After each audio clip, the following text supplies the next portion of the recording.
Voice disorders affect many individuals from many walks of life. This is happening because the larynx, which is the vocal cords, the voice box hair, becomes affected by a variety of causes. For example, in people who are public speaking, singers, actors, preachers, they may develop vocal cord nodules and they may need help. However, it is of concern in patients who do not have any underlying causes but have had continuous persistent hoarseness or croakiness of their voice for more than 3 weeks. It is essential that they seek medical advice.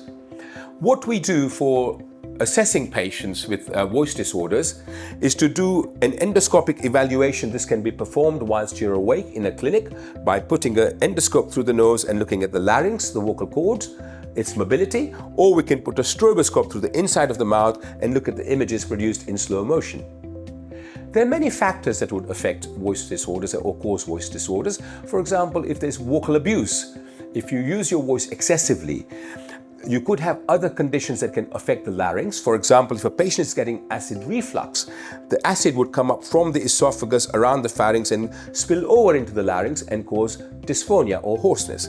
You could get patients who've got postnasal drip, thick mucus and catarrh that drips down the back and affects the vocal cord function.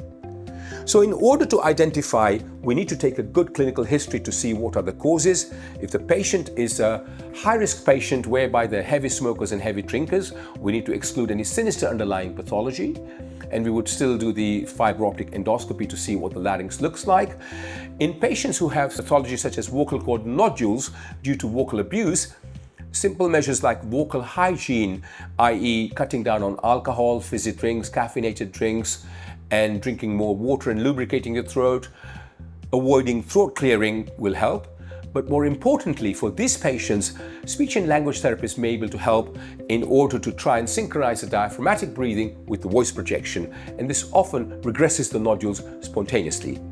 Of course, if the patient has got polyps on the vocal cord or any sinister looking lesions, then they would need to come in, have a general anesthetic and have this taken out and biopsied.